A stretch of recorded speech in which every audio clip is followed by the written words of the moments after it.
Hello.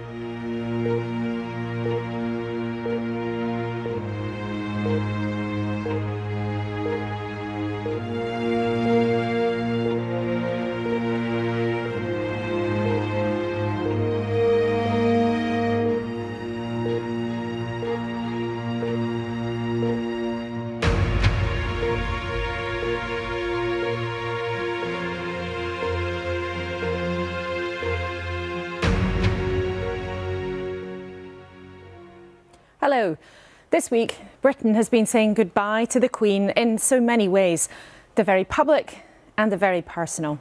Tomorrow at her state funeral, the whole world will. This morning we'll hear what she meant around the globe after 7 decades and 7 days of sights and sounds that will echo on.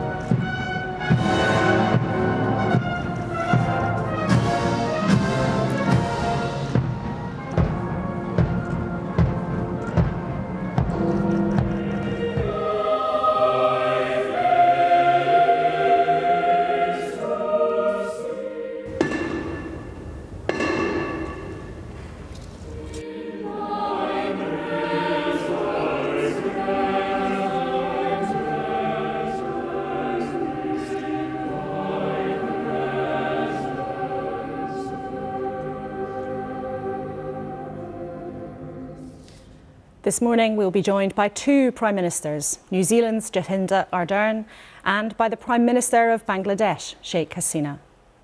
Reflecting on his role in the proceedings and the ongoing war in Ukraine, the Chief of the Defence Staff, Sir Tony Radakin.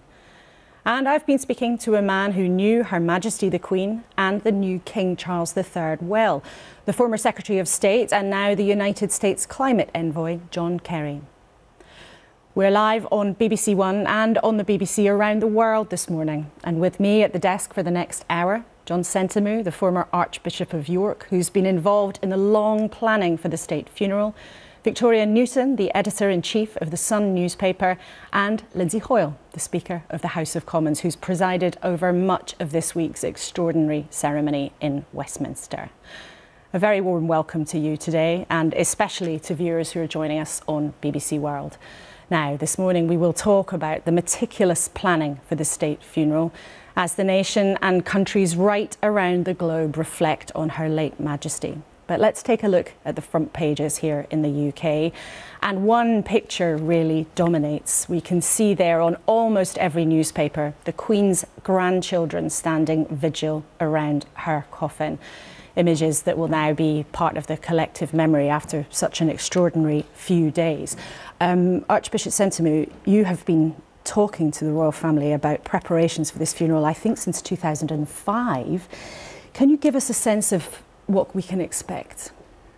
That service arrived on my desk in 2005. As soon as I became a Privy Councillor, the orders were referred to as the London Bridge.